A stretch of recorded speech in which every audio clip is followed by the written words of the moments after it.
Welcome to Speed Talk Live, which really isn't live, but a poorly produced podcast where we talk about NASCAR and all things racing. And occasionally, we have a special guest or two when we can get them to show up. Sit down, strap in, hold on tight.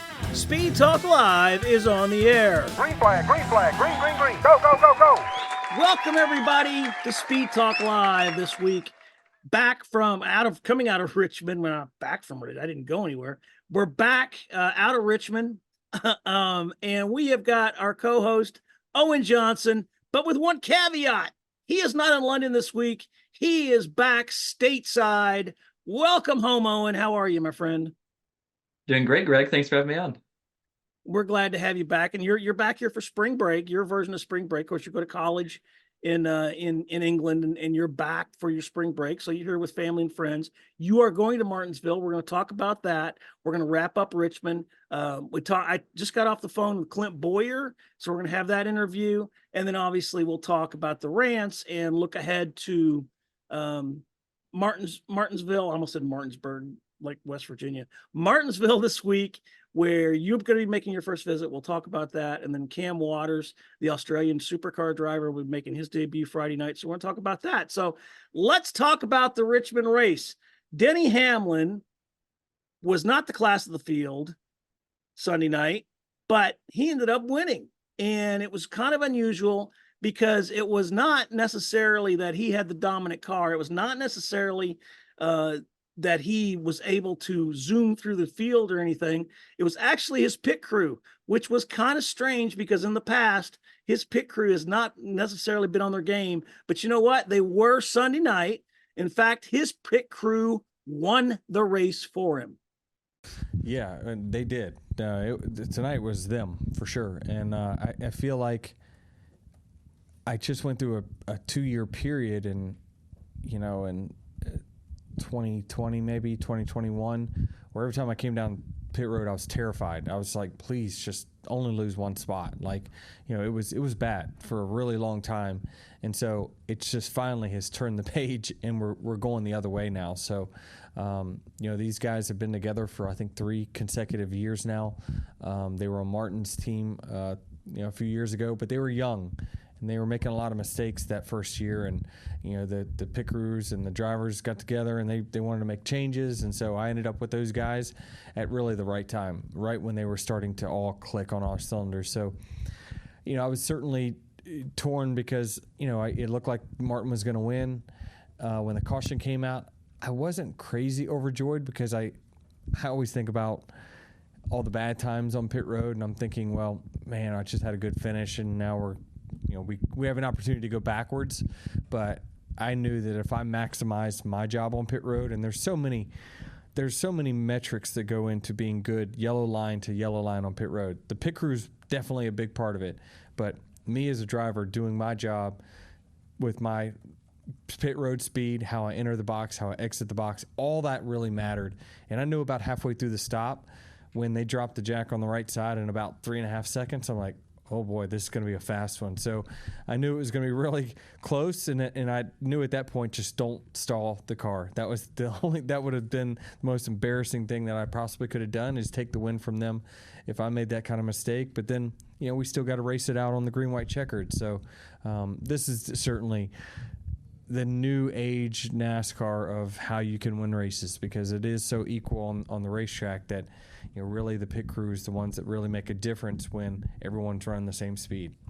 Of course, Hamlin won, but perhaps no one was more disappointed than Martin Truex Jr. And of course, Joe Gibbs had the happy and the high and the low. Denny won. Martin led the most laps, won a stage, but he didn't win. Joe Gibbs knew how he was going to handle that. Well, I think here's what happens. These guys put so much into this. They're all, great competitors, and these things are so hard to win. And so when you have an experience the way Martin did tonight, to race that hard, at one point there when the 5 got in front of us on that pit stop, he came right back and got it. He drove his heart out. And so, then to have a caution, we go that far, and then to have a caution with 3 laps to go. You know, it was devastating. We came out of there and we came out second on the pit stop. And so, honestly, you just feel, you know, that's what I was trying to relate to everybody. You're happy for Denny, certainly, and everything that happened tonight for him. But then, you know, you see that in Martin, how hard he fought for this and how much he wanted it. But that's a part of our sport. It's really hard. And you see these guys, when it gets down towards the end of these races, they're going for it because they are really hard to win. And so you can't have that happen, particularly if you got good cars, good drivers. They all want it. They want it for their sponsor. They want it for themselves, their career. And so you really feel for them when they go through a night, you know, like Martin went through this night. You just feel for them. All right, Owen. So I know you watched the race because you're in Virginia. What'd you think? What was your thoughts on that? Well, I think the biggest thing is it was 3 very different stages. I think I've never seen 3 stages that race so differently. In the beginning, we had the rain tires on, which was a great thing for NASCAR. Our first Cup race with rain tires. I really want to see more of that in the future. I hope they give competitive pit stops, for instance. I think that would add another element of the strategy, but definitely good that we didn't have to wait another 2 or 3 hours to get racing. Then the second stage turned into a couple of varying strategies, interrupted in the middle with a caution, and the final stage was every car on one strategy. I think it ended up being quite an exciting race, but I think for me at least, every car on one strategy in the final race kind of took out the strategy element. And while it ended up being good, I think for the majority of it, Richmond didn't look too much more exciting than it has in the past. And I think the argument about should Richmond keep 2 races is compelling. I mean, you looked at the grandstands, attendance just wasn't high enough. Richmond took out more than a third of the grandstands recently, and those still aren't getting filled. And you talk about the damp tires, and I thought that was fantastic. That was the first time on an oval in a points race. We used them last year during the All-Star race at North Wilkesboro, and I was there for that. And you're right, it does give us the advantage of not having to wait out till the track is completely dry, so we can actually get some racing in. I thought that was fantastic. But like you mentioned, we come up to should Richmond have 2 races, and I think if it wasn't for Kyle Busch tagging the wall and bringing out that yellow, which was kind of controversial because we didn't see any kind of debris or anything, and that really put everybody on the same strategy. I kind of would have liked to have seen it played out with the different strategies without that final caution, because that could have made things a lot more interesting. But you bring up a good point. The grandstands weren't necessarily packed. And if we would not have had that final caution when Bubba Wallace got into Kyle Larson, and by the way, Kyle Larson, something we didn't focus on because it was at the end of the race, he made an amazing recovery. I mean, he came back and really didn't lose anything. And finished third, which was fantastic. His pit crew got him some great work and got him back out there, so he didn't lose too many spots. But if it wasn't for that, and Martin would have cruised to victory. He had about just over a half-second lead coming into the final laps. I think it would have been a whole lot worse. And I think sometimes when you get those wild finishes like that, I think it's to the detriment of that makes the race more exciting, and that's what people remember. They don't remember all the stuff getting up to that. They remember just the ending. So I think it saved the race. Now, should Richmond have 2 races? It's hard to say. I think they've got a couple things working against them. The fact that it was Easter, was a religious holiday. And I'm going to go off in the rants here in a minute about that. But I think the racing at Richmond has become a little too one-grooved. And Dale Jr. on his Dale Jr. download this week mentioned that the track raced the best right after they got repaved and right after they had sealer put down on the track, which opened up the grooves. And I think if you did that, you could improve the racing at Richmond. I think I liked what I saw with the wet tires on the track with 4 or 5 wide racing at certain points right at the very beginning. And I think that just comes down to we've got to work on the short track package. And I think that Richmond, Phoenix, every short track right now is hurt by the package. And Bristol was one way to figure that out by changing up the tires. Maybe that's the way forward. I think NASCAR just has to work on the package, and then I think we solve the problem.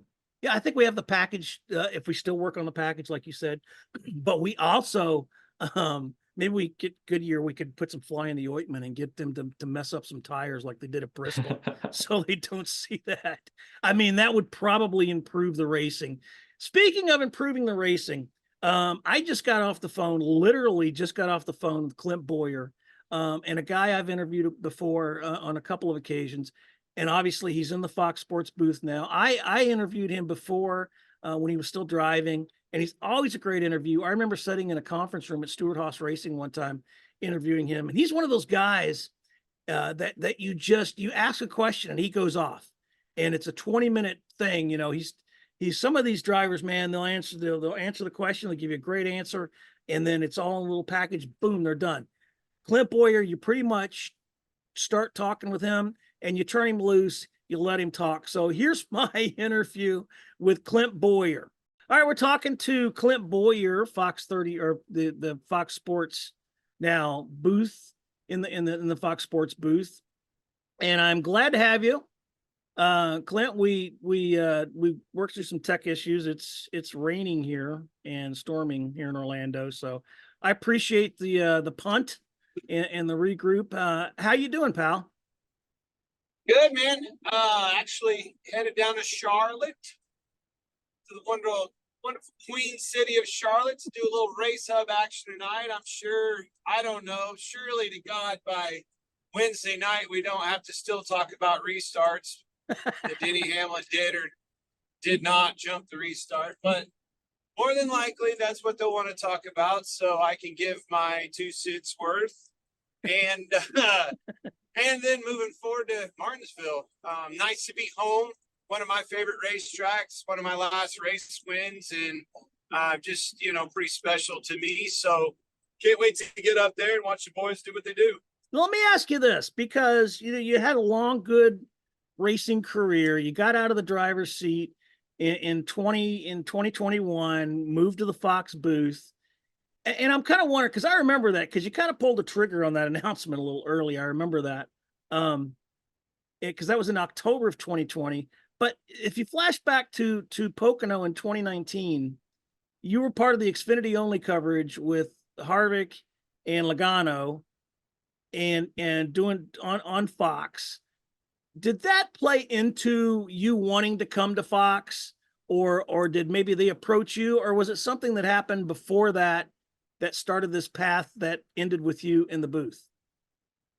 I actually don't know that answer. I think I was part of the first one that they ever did in the Xfinity, booth of drivers only. I think I was the first one. I don't even remember where we did it. Maybe Charlotte, but I do remember, the times that I did do that alongside Adam Alexander, and I think Kevin Harvick, and I think it's Joey Logano and myself and maybe another one, but tons of fun. For me, the Xfinity series is special, being a champion of it, racing in it for so many years. Again, Harvick and some of those guys that we raced against one another up in the booth with me was pretty cool.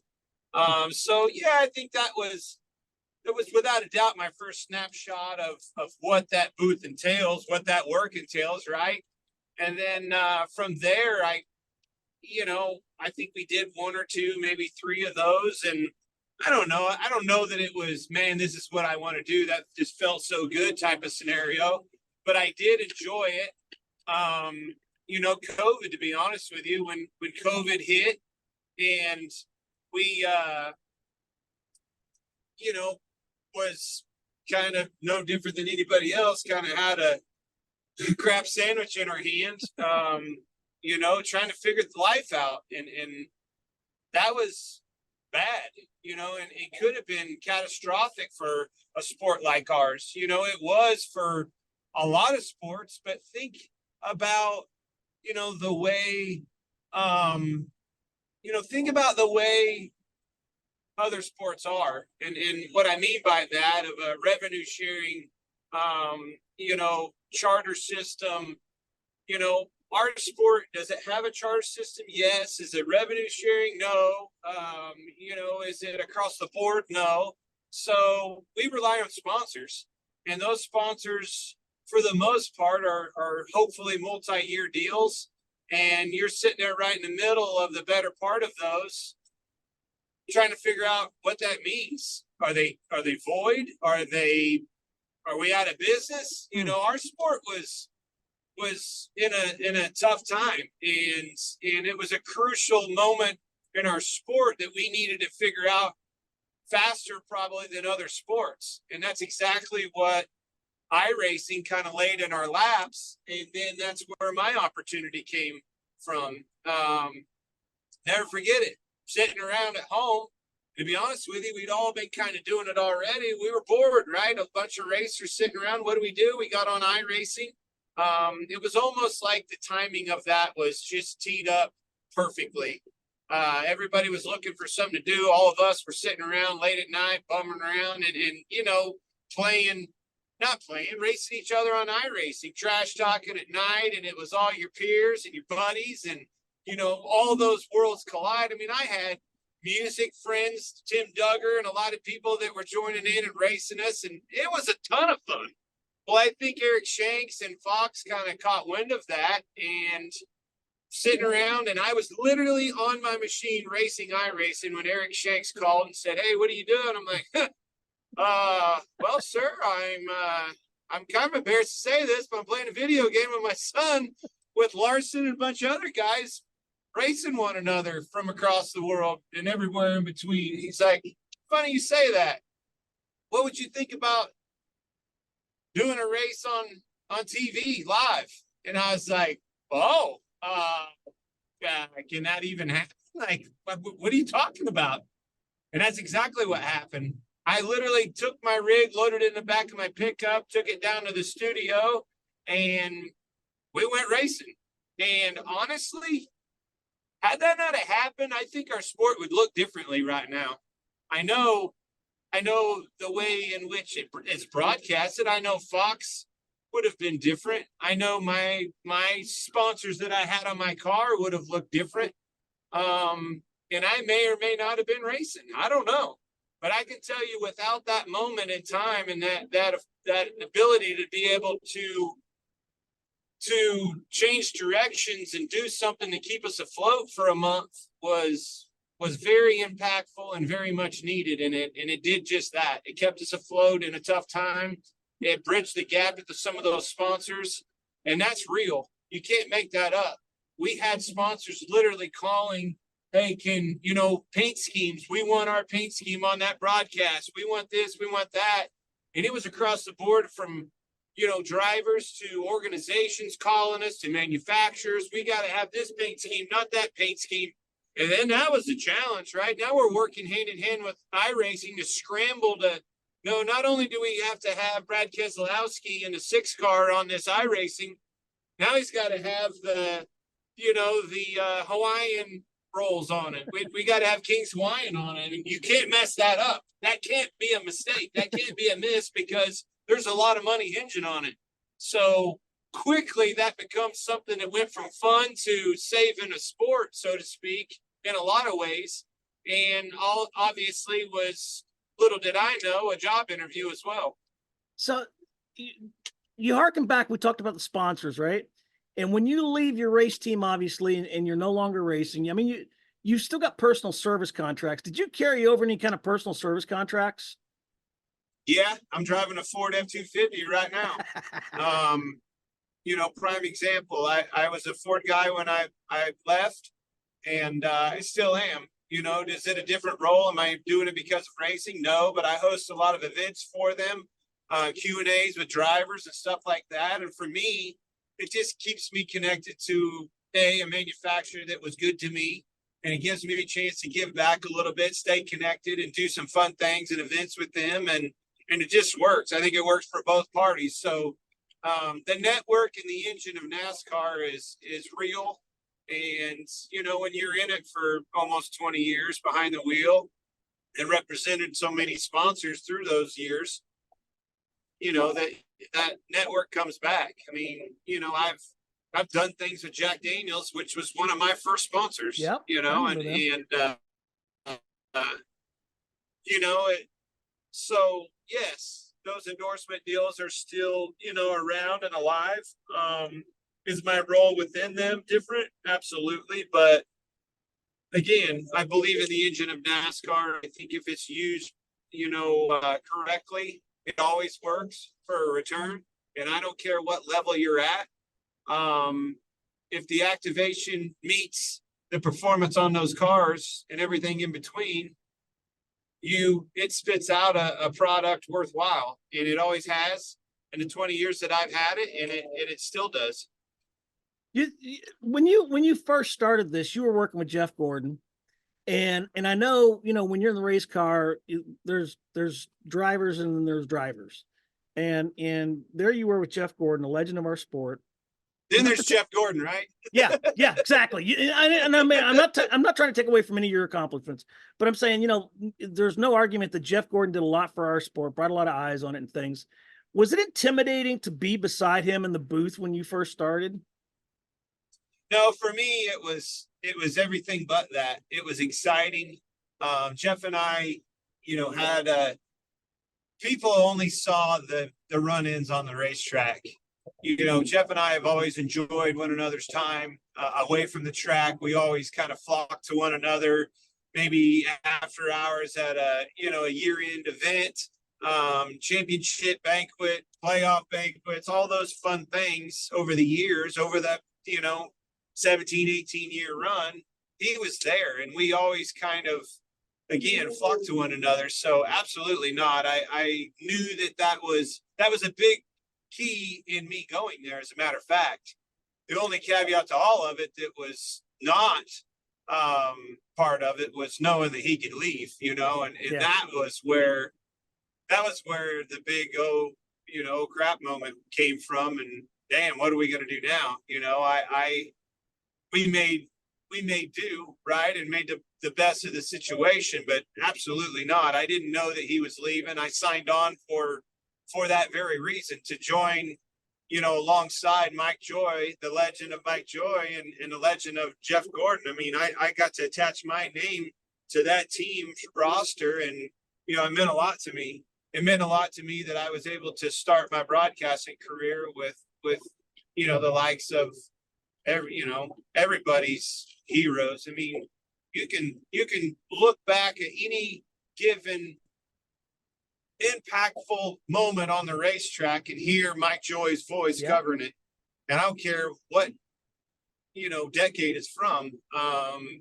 You go back for so many years since I've been watching NASCAR, and virtually every huge moment in NASCAR, you look over your shoulders, and Jeff Gordon was a part of it. So yeah, absolutely. In every, situation you could look, I was all in on joining that team. Now, compare that with his replacement, Kevin Harvick.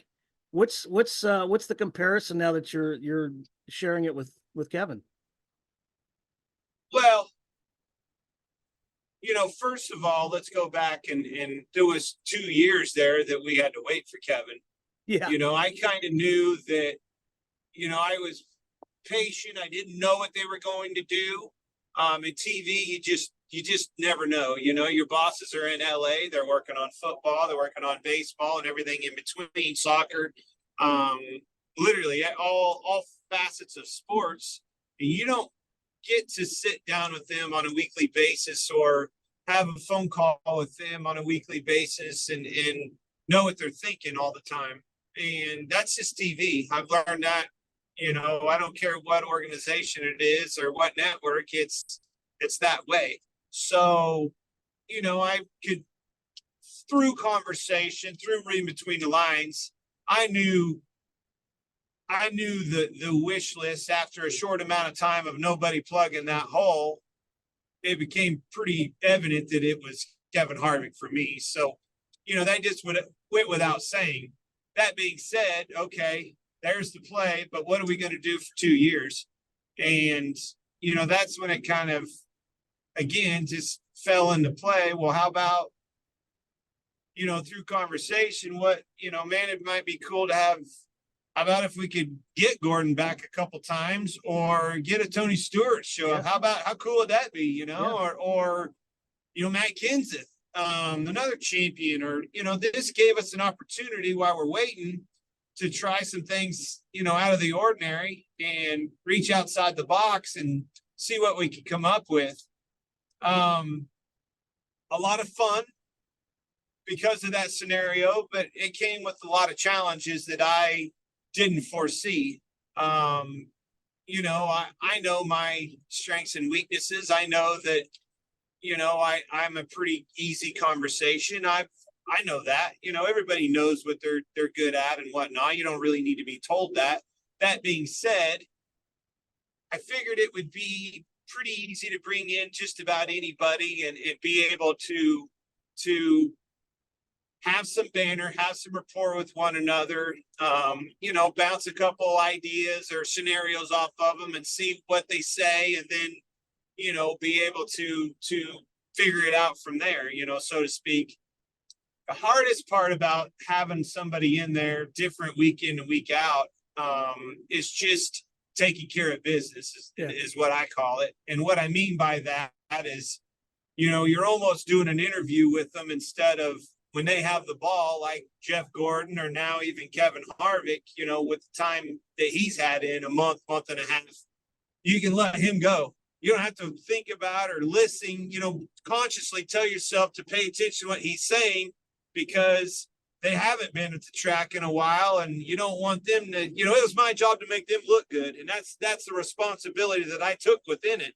So sometimes I was guilty of spending too much time on making sure that I didn't ask them a question that they couldn't handle, or tee them up on a scenario that, may be different now with the new car with, for instance, the shifting. Hey, these cars got 5 speeds, man. You know that. Don't slip up and say it's not a 4-speed anymore. There's no H pattern, right? It's centrifugal. So, like you have to be careful and mindful that, Matt Kenseth hadn't been around in 4 or 5 years, or even Stewart, or, Danica when she was in there. Like, those are just different. So, that was where the challenge became pretty evident quickly for me. And it was just that. It was every bit of a challenge as anything. Look at Tony Stewart. The first couple, we weren't very good. And I took a lot of responsibility in that, a lot of conversation with Mike Joy, leaning on him and his expertise over the years. He's worked with plenty over the decades, including my goofy butt, right? So I guess what I'm saying is I had a lot of fun with it, but I'm damn glad finally that wait is over, and I've got a consistent man back in the booth. And this is where Kevin Harvick comes out. This is why Kevin Harvick works for me. He is literally the first person that I met in NASCAR. And what I mean by that, I was sponsored by a local Kansas City co-op of Sonic Drive-Ins. He was sponsored by the national campaign of Sonic Drive-Ins. Kansas Speedway come about.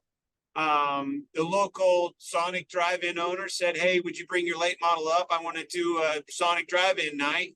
And I've got Kevin Harvick and RCRs bringing a show car, so I'd like to have your car alongside it. They were painted exactly the same. I was like, heck yeah, that's awesome. Never even met a guy in NASCAR, literally never met one. And lo and behold, it was Kevin Harvick. And then he was my first teammate after that, and everything in between. It was just awesome. And so 20 years, later, we're back together and found one another. And if you think about it, the better part of my career behind the wheel was alongside Kevin Harvick.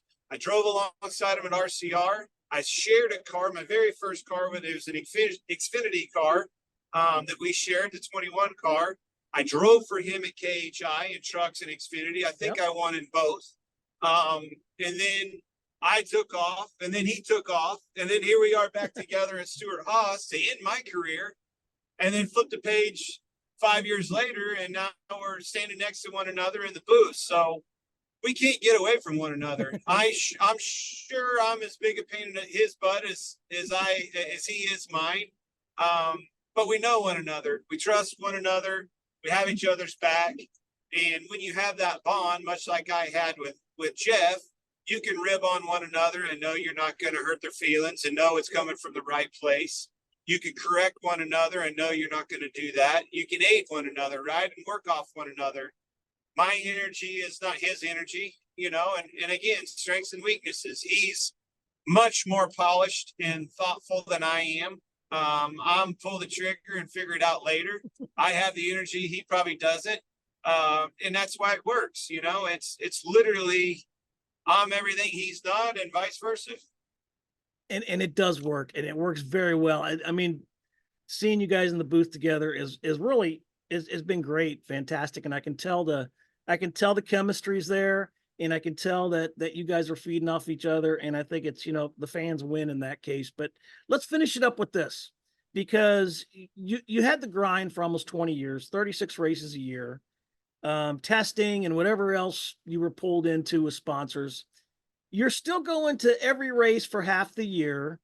Is this still kind of a grind like that, or is it a different grind and maybe not in a bad way? I told Kevin this when he started talking to me in the off season of, you know, what to expect, or started bouncing ideas off of one another, because the challenge is, you know, you always want to be fresh. You know, you gotta, we're going back to the same racetrack for the fourth year now for me, and I've got to come up with something to say that I didn't say the prior 3 years. The track's the same, the cars are the same, the drivers are the same, everything's the same. How do we look at the, you know, crystal ball and or this setting and make it different? So for me, that's a lot of fun, a great deal of fun. You know, and you still have good days and bad days. You still have that competitive vibe up there. And that's what I told Kevin. I said, you're going to be mad at yourself when you miss a call.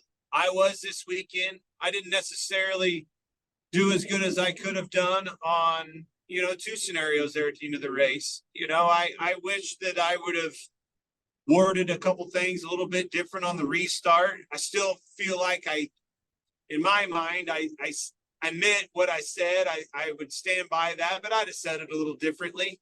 You know, and then when Bubba got into Larson there, I probably asked for the wrong replay, which is on me. And, you know, it didn't necessarily show the play as big as I needed it to. And I called the play a little bit wrong. Got the overall outcome right. But again, the frustration was there, you know. Kevin has had a couple and I will too. So that competitive nature is still there in a big way.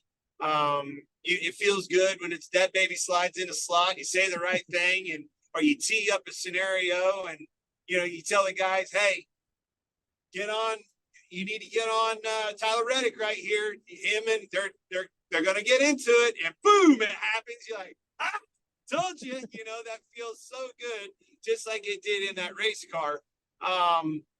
Do I miss driving? Sometimes. Do I miss that grind? Hell no. Do I miss the letdown of driving? No. And that's why I got out of that car. I was no longer willing to put in the time and effort that it took to be good. And my results were paying the price of it. And, you know, were you making a hell of a living and getting paid more than you should? Hell yes. But hell yes, you were. You know, that's a hard thing to let go of, because it's not a smart thing to let go of. But fortunately for me, my opportunity came along and I got the offer with TV, and it filled a lot of those voids that I knew that I would have. And I don't look at it in any way, shape, or form as a regret. It's probably the best thing that's happened to me in the last 4 years. I get so much more time to spend with my family. I'm connected to this sport that I love. I get to sell it. I mean, I love selling this sport to fans. I told you when I started this interview, I believe in the engine of NASCAR. Mm-hmm. I've lived it. I can show you everything that I own is because of the engine of NASCAR. If you hustle, it's there. If you hustle on that racetrack, you get paid. And if you hustle your ass off away from it, you get paid more. And I'm a prime example of that. I had mediocre results and I got paid handsomely, probably better than most. And I took care of business off the racetrack and handled a lot of my own deals, things like that. And it was hard, right? But my personality and growing up in a business of a car dealership, working there on all facets of that with my younger brother, dragging people out of the ditch with my dad's towing service, bringing them into those dealerships. You met a lot of people. You remember those relationships, and when it's time to call on them, they answered. So that principle in which I was raised helped me in racing, and I don't mean that behind the wheel. I mean away from it. Outside of the racetrack. So all those things kind of played a role in being able to fill into this slot and have fun doing it. Because that's the biggest thing, man.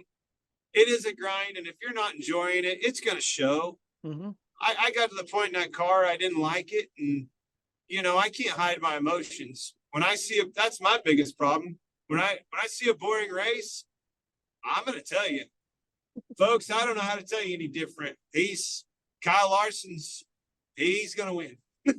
He's without a caution or something stupid happening. There is no chance anybody's beating him today. I remember back in the day, Kyle Busch or whoever, like you can't lie. You can't, and people are smart. Like our fans aren't dumb. They've been watching this sport in and out and all the different things, all the race hubs daily that set it up. They know the sport, they know the stats, and you can't lie to them. What I can do is create as much as I can a fun environment that they feel like Kevin and I are sitting at home in their living room on the couch watching this and bench racing and bouncing fun things off of one another or challenging one another and calling a race. That's what's fun about it. And I feel like that's the way it needs to be. And you know what? I'll tell you this, Clint, you do make it fun. I'm not blessed enough to be able to get to every race. I only get to about half of them myself.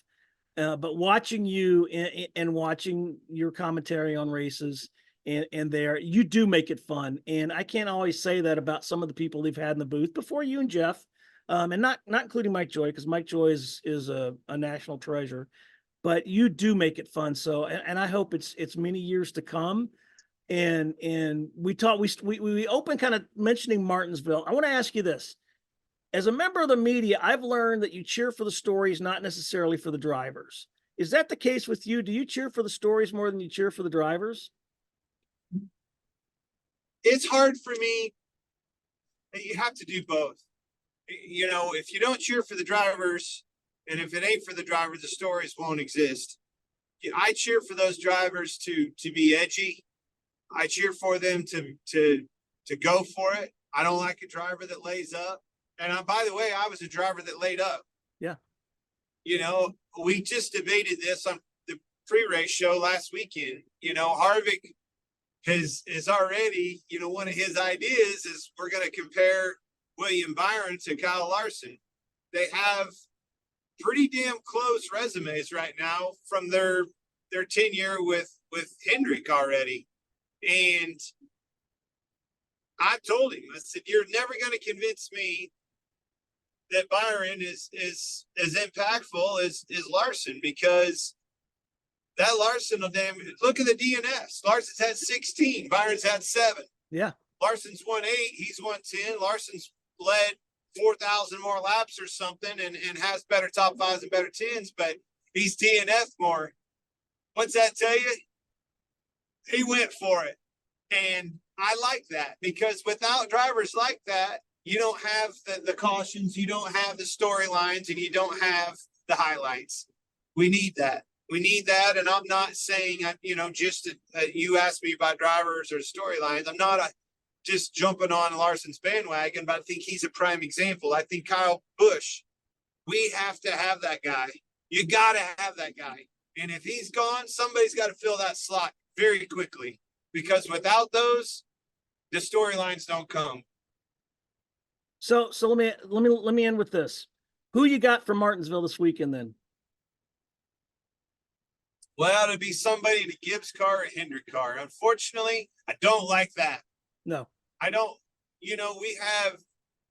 We've beaten the drum about the parity in our sport and things like this, and I'm not on that bandwagon. I feel like it's if you come and wear somebody out for a while because you had more horsepower, because you found a better shock or spring package, or you found something they didn't have, well, you deserve it, right?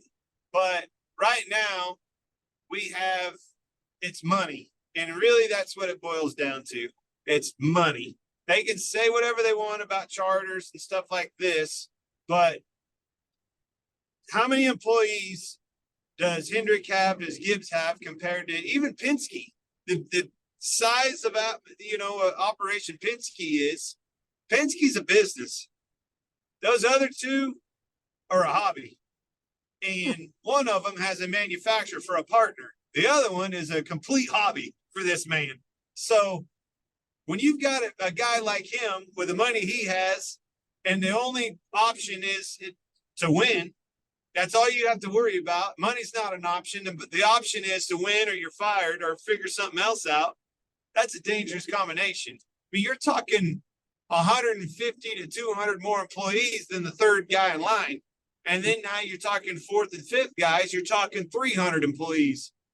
Yes, you're buying a car from a catalog. Yes, they're all bought from the same place, or, they have the same parts and components. But when you're talking about simulation and you're talking about the crumbs that make the difference, manpower is going to win. It's a war out there, and the more men you got on the ground, the better your chances. That's what's going on right now. Well, Clint, great insight, great story, great stories, and as always, and I appreciate it. Thank you so much for taking the time. Have fun this weekend in Martinsville and the rest of your season. I'm really, really happy for you because, like you said, we need a Kyle Busch and we need Kyle Larson. Well, I'll obviously put you on that list. Chastain, man. He's a list too, buddy. Chastain, don't lose that one. Well, I also want to put you on that list because we need you and your insight and your great commentary and everything. So appreciate it, Clint. Thank you, my friend. Have a great rest of your week. So always a great interview with Clint Bowyer. Look for a story in Forbes in the coming days based off that interview. And I really like the way he, the passion he has for the sport. He is a great addition. And as in the interview, I said that, when you see people who have made an impact on the sport, Clint Bowyer is definitely among those, and he's going to continue to make an impact for years to come up in the booth, and he's only going to get better from here. So I'm looking forward to that. But just rant and rave like you do to the TV during sport. All right, let's talk about rants. We kind of briefly touched on this, Owen. We raced on Easter at Richmond. And I wonder if that played into the empty grandstands or if it's been the quality of the racing there in the last few years. What is your take? Do you think Easter was part of the problem? I think it probably didn't help, but I think part of the issue also was the rain. I think there's always going to be some fans who are not going to want to come to the race when it starts raining. And I've covered Richmond for the past couple of years. I haven't seen the grandstands full as far as I can remember for a while. I think recently Richmond just hasn't put on the kind of racing that its action track moniker inspires. And I think that it's just overall, like we talked about, not as exciting. Maybe we need to change the action track. Change something else. The strategy track. The strategy. Yeah, I'm gonna put a bug in their ear. Strategy track. All right. So I agree with you. And I did like the fact that it was late on Sunday night. I mean, if you got to work, you got to get up. I mean, the race ended 11 o'clock. So it wasn't too bad, even with the rain delay. And I think that was part of the save on NASCAR's part. And you've got all day. So your brunch is done. You've gone to church. If you go to church, you've had your family time, and now you can sit down and watch a race. So I'm not opposed to seeing it on Easter.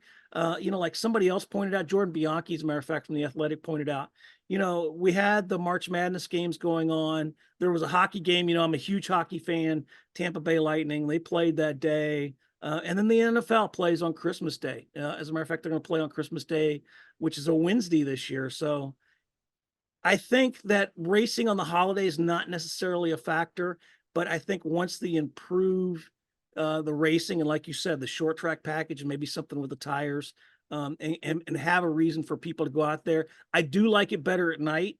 I know we went away from the night racing a couple years ago, and now we're back to, we did the night racing Sunday night. I think Richmond, one of the vibes is having it at night and racing under the lights. I like that part of it. So whether it's one race or two races, Easter or no Easter, let's run it under the lights. Let's not put it out in the day.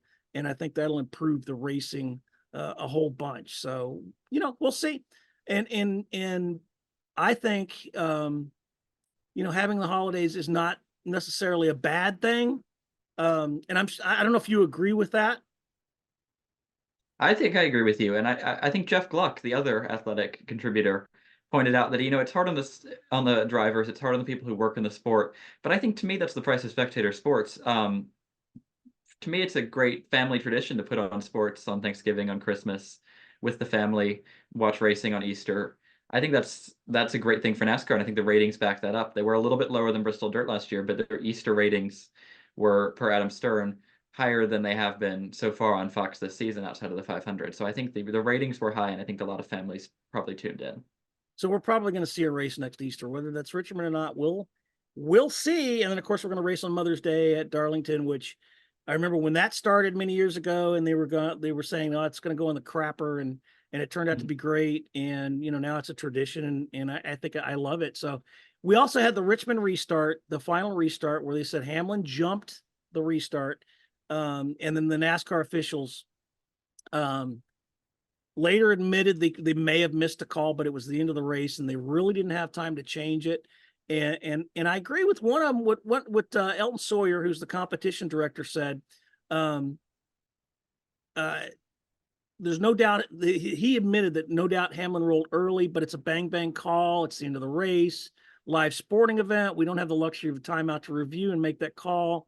But he's right. If it happens, lap 10, 50 or 300, the call could have been different. So Sawyer suggests a restart. There was a slight jump and could have been officiated differently if it occurred in the race. But I also agree with the side of it that if they would have taken the race away from Hamlin for jumping the restart, if it would have been even more grossly, worse than it was, if they would have taken the win away from Hamlin, I think that would have been a lot worse and too big of a penalty. What do you think? I think it goes back to the discussion we had last week about track limits at COTA and how NASCAR was willing to give SVG a 30-second penalty for, I think it was third place last week. And I think if you don't enforce it on the last lap, you open it up. I mean, potentially at Martinsville, where the restart is such a big advantage, you can clear the car. I think they tend to start on the outside now. If you can clear the car to your inside going into turn one, you have such a big advantage. If I'm at Martinsville in an overtime restart, I'm going to jump if I know NASCAR is not going to take the win away.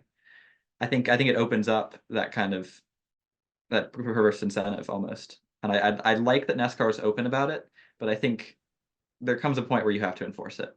Yeah, and I agree with you, and we'll have to see how it handles, how they handle that going forward, and we'll see. But of course, we had a lot of knee jerk reactions from people who said, they handed Hamlin the race.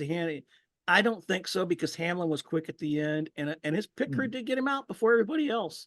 So, could it have been different if they would have said, thrown the yellow and redid the restart? I don't know. We'll see. But of course, you had the people with the knee-jerk reactions. And then you've got the people, and these people drive me crazy. We're talking about rants here. Conspiracy theories.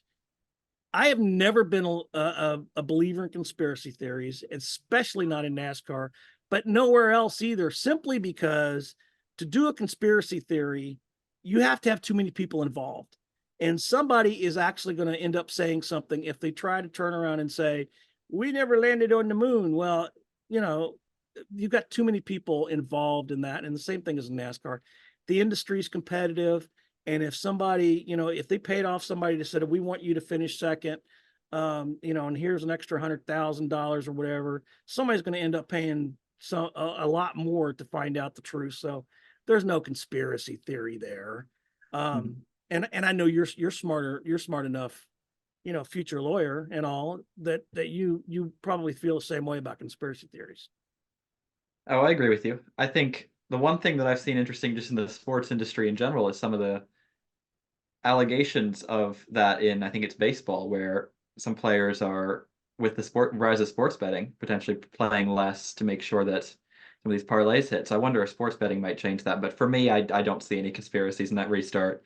I know you can say, Wallace is Hamlin's driver, so he wrecked Larson to make sure Hamlin would get up to trick. It's very, it's a tenuous thing at best, and I don't think there's any reason to be for any conspiracy about drivers here. I agree with you. So, all right, wrapping up the rest of the news, the North Wilkesboro grandstands, they had the big not controversy, but the big thing, and I kudos to Speedway Motorsports. They had a sinkhole open up under one of the grandstands, and rather than saying, "Oh, we got a sinkhole that opened up and everybody's fine and we're just going to patch it and everything's good," they really planted the seed out there, because there was talk that there used to be a hidden cave that they used to use for moonshine there.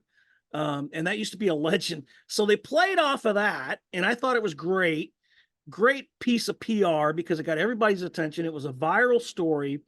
They fixed that this week, and we actually got our first look inside the grandstand, inside the hole underneath, and there was no cave, there was no still, but the Speedway Motorsports representative on site kind of left it open to speculation, so to speak. It's hard to tell. I mean, one of those things, we look for things that were either laying or buried, so we didn't want to dig too deep into it. I referenced, I think, being an archaeologist for a certain extent, but one, we don't have the time to go deep diving and really digging into things. We've got to get things put back together. But it's still plausible. I mean, like I said, there's things that are underneath there that you wouldn't see under a grandstand typically from a construction stance. Like, you wouldn't see columns, you wouldn't see a wall. That makes no sense why those things are in place. Now, there may be a reason that they placed that years ago, but those people aren't here to tell us those stories, and just looking at it from a common knowledge, it really doesn't make sense why they're there. So I think it's still plausible. It's still got, that Mythbusters needs to come out maybe and do something on it to prove it, but I think that there is still a chance that something was there. You don't find holes like that just by chance, and you don't find columns and walls in place under grandstands by chance. So we had to move forward. We didn't get to spend an entire time really, looking and digging around trying to find jars of moonshine or things of that nature. But keep in mind, if those guys were really doing something like that, all that stuff was probably gone anyway, right? Like, they never left a site just sitting abandoned. It was either blown up or disappeared, or they moved it somewhere else. So the likability of finding something was probably slim anyway. All right. So the penalties came out this week. Joey Gase, who threw a piece of bumper at Dawson Cram at Richmond, was given $5,000 fine.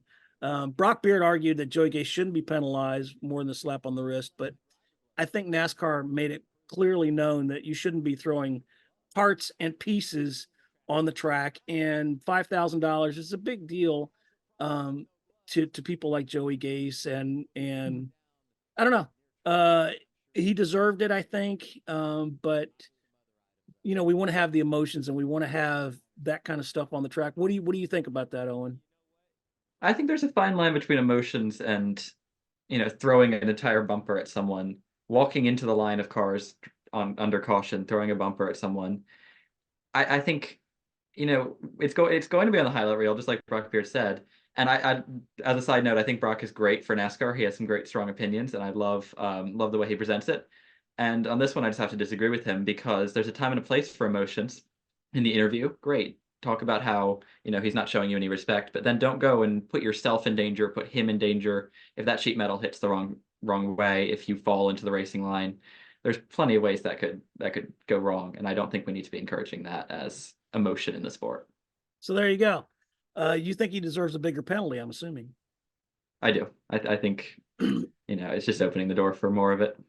Well, we'll see. I mean, obviously we don't have the Ross Chastain style right in the wall at Martinsville anymore. So we'll see if the rest of the competitors feel the same. Another story that came out this week, obviously, Stewart-Haas Racing, I'm hearing it may be running into some trouble, and I hope it's not true, because they're a great organization, and I'm a huge fan of everything Stewart-Haas Racing. Could be downsizing. We'll see. They've got the 4 teams now. You could see them down to 2. I don't know. We'll have to see. It's a tough market out there. And they may want to sell a couple of their charters and downsize. And obviously, if they sell some charters, that would give them an influx. But I'm just hearing the rumors. I'm not hearing anything for sure. But Well, we'll they're finally see. running a little bit better this year with Barry kind of up front at Richmond. The 14's been running well this year, and Gregson has been showing some speed, especially at Phoenix. So I think if there's ever not a time to downsize, it's right when they're back on the upswing. So we'll see how that goes. But Yeah, I thought it was kind of weird because the rumors did come out there, and it's like Barry had a fantastic run. He was second in the second stage. So we'll see, and we'll see how it plays out. All right, let's talk about Martinsville, because guess what? Owen Johnson is going to be making his first trip to Martinsville, Virginia this week. And I'm excited for you, pal. You looking forward to going? Oh, I'm definitely looking forward to it. It's a historic track. I'm really looking forward to seeing some real short track racing. And one of the other person that's going to be making their first trip there, well, not their first trip as a competitor is Friday night's truck race. Cam Waters, another Australian supercar driver, is going to be making his debut. And he said he's been trying to do that for a long, long time. Yeah, I'm absolutely pumped. So super excited to be, finally having a race over here in a truck. And, I've always followed NASCAR and done a lot of oval stuff myself on dirt in Australia. So to do a, pavement oval is pretty cool for me and something I've always wanted to do. I'd say probably 18 months. And then, 12 months ago, come to Martinsville and checked out a race. That was the first race I'd been to. So, it's always been a bit of an interest there. I've been very lucky with my race team in Australia, Tickford Racing, that they've allowed me to, look outside the square and do a bit more racing on the side. And they see it as a compliment to, my racing in Australia. They let me race a 410 sprint car over the summer. So, if I can do something that's going to complement my racing, they're all for it. And of course, there's the famous Martinsville hot dog, which everybody tells him he's got to try. You're not the first person to say that, so I think I'm going to have to go there and experience it for sure. All right. So your assignment this weekend not only is to have fun and enjoy one of the best tracks in America, but you're going to be eating a Martinsville hot dog. And even if you're vegan, I don't know, you're vegan? You're not a vegan, are you? No, I'll have a hot dog. All right. And what we're gonna do is, if we can arrange it, we're gonna try and video this. So your visit to the stand and the hot dogs, and we'll see.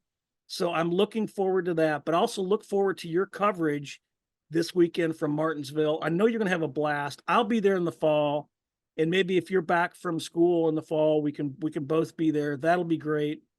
Martinsville's a great track to go to. And I know you're looking forward to it, and I'm looking forward to knowing you're there. So look for Owen's coverage from Martinsville this weekend. And what are you looking forward to doing besides eating a freaking hot dog? I'm looking forward to just seeing some shorter track racing than I've ever seen with NASCAR. Richmond is the first track I ever saw, and it's a great short track. But I think some of the classic elements of, bumping and banging, trying to get around, bump and run at Martinsville, I'm really looking forward to. Well, there you go. So if you're going to be at Martinsville this weekend, look for Owen Johnson. He'll be a little paler because he's living in England right now. So make sure you wear some sunscreen. Yeah, make sure you wear some sunscreen. The weather's supposed to be great. So I'm looking forward to that. We will be talking to Owen next week about his Martinsville experience, about his hot dog experience. I want all of you to have a great rest of your week. We will talk to you next week. We will talk about Martinsville and hot dogs and all kind of stuff, and sinkholes and moonshine and everything. Have a great week, everybody. See ya.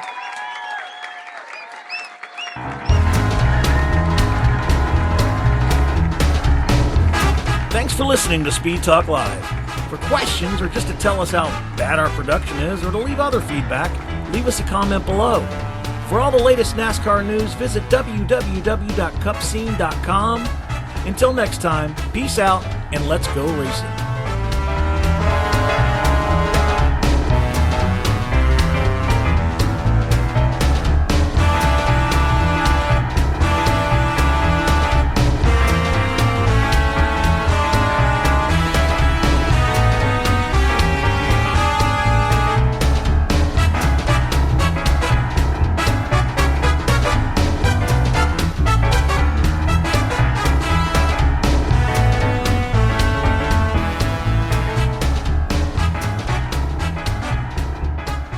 right. There's the checkered flag. Great job, driver.